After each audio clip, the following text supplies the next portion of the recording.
আসসালামু আলাইকুম। বিসমিল্লাহির রহমানির রহিম। সকল প্রশংসা মহান আল্লাহ রাব্বুল আলামিনের। আমি চাঁদপুর ৩ হাইমচর চাঁদপুর সদর জনগণকে আমাকে ভোট দিয়ে এই মহান সংসদে প্রেরণ করার জন্য ধন্যবাদ জানাচ্ছি। সাথে সাথে আজকের এই প্রধানমন্ত্রী, যিনি আমাকে এই মহান সংসদে আসার সুযোগ করে দিয়েছেন, ওনাকে আমার চাঁদপুর সদর এবং হামিচরের জনগণের পক্ষ থেকে ধন্যবাদ জানাচ্ছি। মাননীয় স্পিকার, আমার এলাকা চাঁদপুর ৩ সদর থেকে শুরু করে হাজীগঞ্জ উপজেলার ডাকাতিয়া নদীর কোল ঘেঁষে প্রায় ৩৫ কিলোমিটার এলাকা অত্যন্ত ভাঙন প্রবল।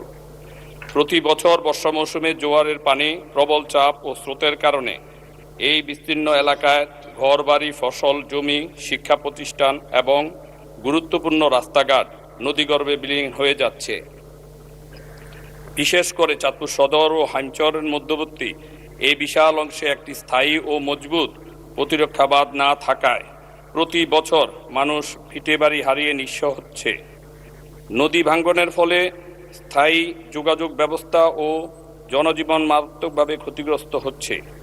এই ৩৫ কিলোমিটার এলাকায় একটি সুপরিকল্পিত ও স্থায়ী গাইডওয়াল বা প্রতিরক্ষা বাঁধ নির্মাণ এখন এই অঞ্চলের লক্ষাধিক মানুষের প্রাণের দাবিতে পরিণত হয়েছে।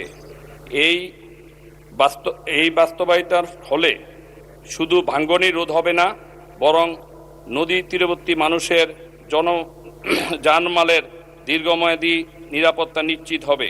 ধন্যবাদ মাননীয় স্পিকার।